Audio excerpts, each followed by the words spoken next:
England کی team نے کامیابی کے موقع پر سیلیبریشن سیریمنی کی، جیسا کہ وہ آپ کے علم میں ہے کہ وہ شراب کی بوتل کو کھولتے ہیں اور اس کی جاگ وغیرہ ایک دوسرے پر گراتے ہیں۔ اس وقت انگلینڈ ٹیم کے 2 مسلمان ممبرز معین علی اور عادل رشید نے خوف خدا کا عملی مظاہرہ کرتے ہوئے تمام انٹرنیشنل میڈیا کے سامنے اس تقریب سے علیحدگی اختیار کر لی۔ آپ کس حوالے سے کیا رائے ہے؟ میں بہت خوش ہوں جی۔ سب سے پہلے تو میں کہتا ہوں ویل ڈن دونوں کو، اور مبارکباد پیش کرتا ہوں کہ انہوں نے عملاً مسلمان ہونے کا مظاہرہ کیا ہے، کہ صرف وہ اللہ اور اس کے رسول کو ماننے والے نہیں ہیں بلکہ اللہ اور اس کے رسول کی ماننے والے ہیں، عز و جل و صلی اللہ علیہ وآلہ وسلم۔ اور پھر اتنے بڑے لیول کے اوپر جب بڑے بڑے لوگ مصلحت کا شکار ہو جاتے ہیں، یہاں تو بعض لوگ اچھی جاب حاصل کرنے کے لیے باہر کا ویزا لگوانے کے لیے داڑھی مڑا دیتے ہیں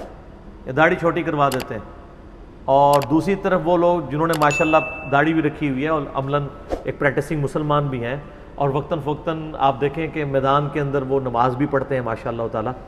یہ بہت بڑا موقع تھا۔ ظاہر ہے کہ انگلینڈ کی ہسٹری میں اس سے بڑا کوئی ایونٹ نہیں آ سکتا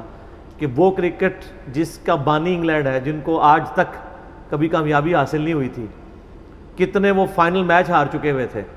آپ پتہ ہے آسٹریلیا سے بھی فائنل ایک دفعہ ہارے، ایک دفعہ پاکستان سے ہار گئے، ایک دفعہ ویسٹ انڈیز سے ہار گئے۔ تو اس وقت یعنی پریکٹیکلی ہماری ہمدردیاں تو نیوزی لینڈ اور انگلینڈ دونوں کے ساتھ تھیں، کیونکہ نیوزی لینڈ بھی کئی دفعہ ہمارے ہاتھوں ہارا ہوا ہے سیمی فائنل کے اندر، پچھلی دفعہ فائنل آسٹریلیا سے ہار گئے تھے۔ تو پھر میں نے میں آپ کو پتہ ہے علمی بندہ ہوں، میچ سے پہلے مجھے میری وائف پوچھتی ہے کس کے ساتھ ہو، میں نے کہا جی دلی طور پہ تو میں نیوزی لینڈ کے ساتھ ہوں لیکن علمی طور پہ میں انگلینڈ کے ساتھ ہوں۔ تو کہنے لگی کیوں؟ میں نے کہا اس لیے کہ انگلینڈ والے کافی دفعہ ورلڈ کپ کے فائنل میں پہنچے ہیں، نیوزی لینڈ تو ایک فائنل ہارا ہوا ہے، انگلینڈ جو ہے کم از کم 3 فائنل تو مجھے یاد ہے کہ وہ ہارے ہوئے ہیں، تو علمی طور پہ ان کا حق ہے کہ یہ جیتے۔ تو اس لیے چونکہ میں علم کا ہوں تو میں جذبات کو پیچھے رکھ دیتا ہوں، تو بہرحال وہ اللہ نے جتایا ہے، باقی تو نیوزی لینڈ کا پلڑا تو بھاری تھا۔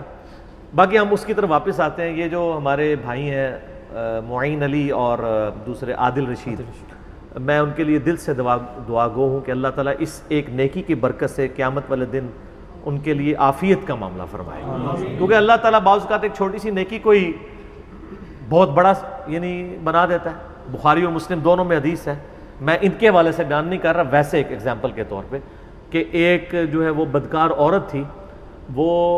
ایک راستے پہ جا رہی تھی، تو راستے میں اس نے ایک کتے کو پیاسا دیکھا، تو اس نے اپنے پاؤں کا موزہ چمڑے کا اتار کے تو کنویں سے پانی بھر کے اس کو پلا دیا۔ اللہ کے محبوب صلی اللہ علیہ وآلہ وسلم فرماتے ہیں اللہ نے اس ایک عمل کی برکت سے اس کی بخشش فرما دی۔ لیکن اس سے کوئی یہ پلی نہ لے کہ بھئی انسان کو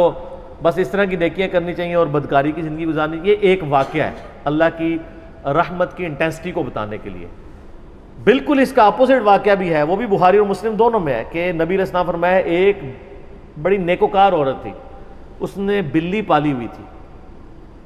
اس نے بلی کو بھوکا اور پیاسا رکھا حتیٰ کہ مر گئی، اس کی وجہ سے وہ عورت دوزخ میں ہے،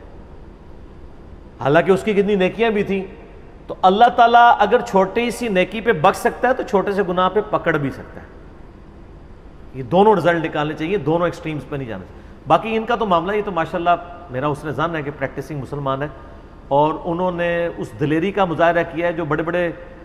سو کالڈ دین کے جو ٹھیکیدار بنے ہوئے نا ان سے بھی نہیں ہوتی۔ انہوں نے دیکھیں پریکٹیکلی اس کا ثبوت دیا ہے، پورے انٹرنیشنل میڈیا میں وہ بات ہائی لائٹ ہوئی ہے، کروڑوں لوگوں تک ان کے پریکٹیکل عمل سے اسلام کی دعوت پہنچی ہے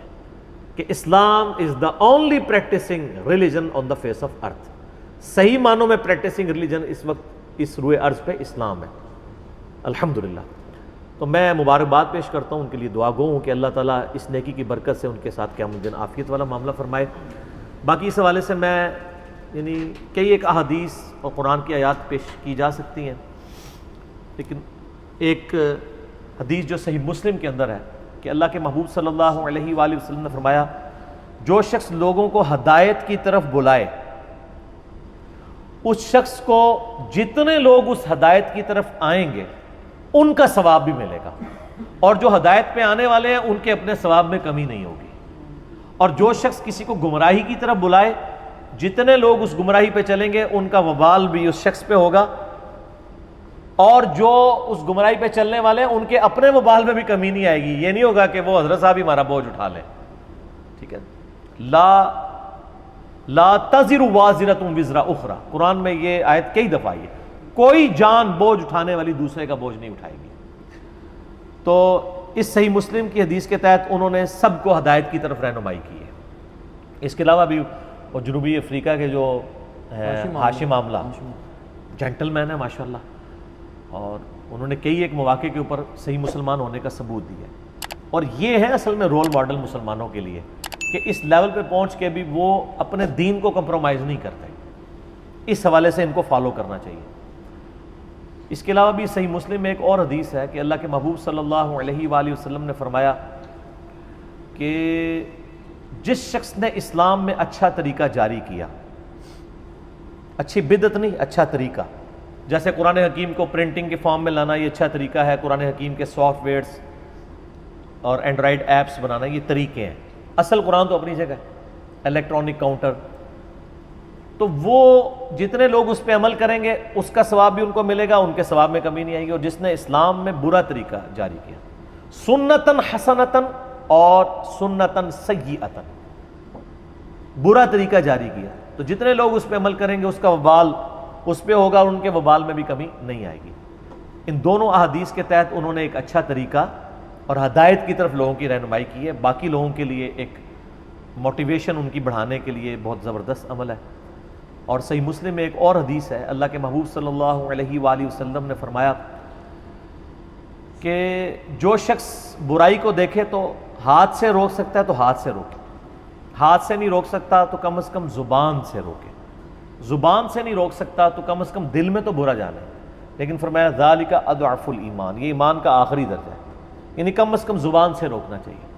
تو انہوں نے دل میں برا نہیں جانا بلکہ زبان حال سے پریکٹیکلی الگ ہو کے یہ میسج دیا۔ اور یہاں پہ میں جان کی امان پاؤں اگر مسلمانوں سے تو عرض کروں کہ گوروں کو بھی سلام ہے سر، انہوں نے اس چیز کو نیگیٹیولی پورٹریٹ نہیں کیا، اپریشیٹ کیا۔ وہ اگر کہتے ہیں نا ہمیں فریڈم آف ایکسپریشن کا رائٹ ہے، ہمیں اپنی زندگی گزارنے کا رائٹ ہے، تو وہ ایک دیندار بندے کو بھی حق دیتے ہیں کہ وہ بھی اپنی زندگی گزار سکتا ہے، ورنہ وہ شوکاز نوٹس دے سکتے تھے کہ آپ ٹیم سے الگ کیوں ہو گئے جی، اس وقت آپ نے جو ہے وہ انگلینڈ کی کرکٹ کونسل کے رولز کی وائلیشن کر دی، آپ نے فلاں کر دیا، آپ نے یہ کر دیا۔ ان کا نہیں، جس طرح ہمارا حق ہے ان کا بھی حق ہے۔ تو سر یہ گورے کو آپ اپریشیٹ بھی کریں اس معاملے میں، ٹھیک ہے۔ اور پھر ماشاءاللہ آپ دیکھیں ہمارے وہ پاکستان کے امپائر بھی تھے علیم ڈار صاحب جی، ہاں ماشاءاللہ تعالیٰ، تو آپ دیکھ لیں وہاں پہ ٹیلنٹ کی قدر ہے، ان کو اس سے نہیں ہے کہ یار تو نے امپائر بننا ہے تو داڑھی چھوٹی کرا دے، یا تو نے ہماری کرکٹ ٹیم میں کھیلنا ہے تو داڑھی منڈوا دو یا داڑھی چھوٹی کروا دو، ٹیلنٹ کی قدر کرنا ہے، یا اپنا ریلیجن بدل لو۔ ابھی تو اس وقت میرے خیال ہے آلموسٹ ساری بڑی بڑی ٹیموں میں مسلمان موجود ہیں، پہلے تو صرف انڈیا کی ٹیم میں ہوتے تھے نا، یعنی پاکستان بنگلہ دیش کے علاوہ میں بات کر رہا ہوں، ان نان مسلم ملکوں کی ٹیمز میں۔ تو آسٹریلیا میں بھی وہ عثمان خواجہ ہے، اچھا پلیئر ہے، ساؤتھ افریقہ کی ٹیم میں ہے، یہاں پہ بھی ہے۔ تو اس عمل کو ہم اپریشیٹ کرتے ہیں جی۔ اور باقی اس واقعے کے اندر واقعی عبرت ہے ان لوگوں کے لیے جو کسی دنیاوی پوسٹ پہ پہنچ کے اللہ اور اس کے رسول کو پس پش ڈال دیتے ہیں۔ ان لوگوں نے پریکٹیکلی ثابت کیا ہے کہ اللہ از دا ٹاپ پرائورٹی، اللہ ہماری ترجیح اول ہے، اور یہی ایک مسلمان سے اللہ تعالیٰ کی ڈیمانڈ ہے کہ صرف اللہ اور اس کے رسول کو نہ مانے، اللہ اور اس کے رسول عز و جل و صلی اللہ علیہ وآلہ وسلم کی بھی مانے۔ یہ کی جو ہے نا یہ مشکل ہے، کو بڑی آسان ہے، کیونکہ کی کے ساتھ امتحانات جڑے ہوئے ہیں، پریشانیاں جڑی ہوئی ہیں، دنیاوی منفعت جڑی ہوئی ہے، تو اس حوالے سے ان کی جرت کو سلام ہے جی۔ اور اس کے ساتھ ساتھ جتنے بھی دنیا میں مسلمان جو یعنی کھیلوں کی دنیا سے وابستہ لوگ ہیں، سپورٹس کے ساتھ وابستہ، چاہے وہ فٹ بالرز ہوں، ہاکی کے پلیئر ہوں جو غیر مسلم ٹیموں میں یعنی کھیل رہے ہیں، اور میں دیکھتا ہوں کئی بار وہ فٹ بالرز کو دیکھا ہے کہ وہ فٹ بال کی گراؤنڈ میں فیفا ورلڈ کپ ہو رہا ہے، دنیا میں کروڑوں لوگ دیکھ رہے ہیں، کروڑوں بھی نہیں کہنا چاہیے، اربوں لوگ، کرکٹ کو کروڑوں لوگ دیکھتے ہیں، خیر کرکٹ بھی اب اربوں میں چلا گیا، 1.5 ارب تو صرف انڈین ہے۔ تو فٹ بال تو دنیا میں سب سے زیادہ دیکھے جانے والی ٹیم ہے، یعنی ایک کھیل ہے، ان کی ٹیمز کے اندر جو ہمارے مسلمان پلیئرز ہوتے ہیں، کئی بار دیکھا ہے کہ وہ یعنی کرکٹ کے گراؤنڈ کے اندر کھڑے ہو کے رفع الیدین سے نماز پڑھ رہے ہوتے ہیں سر.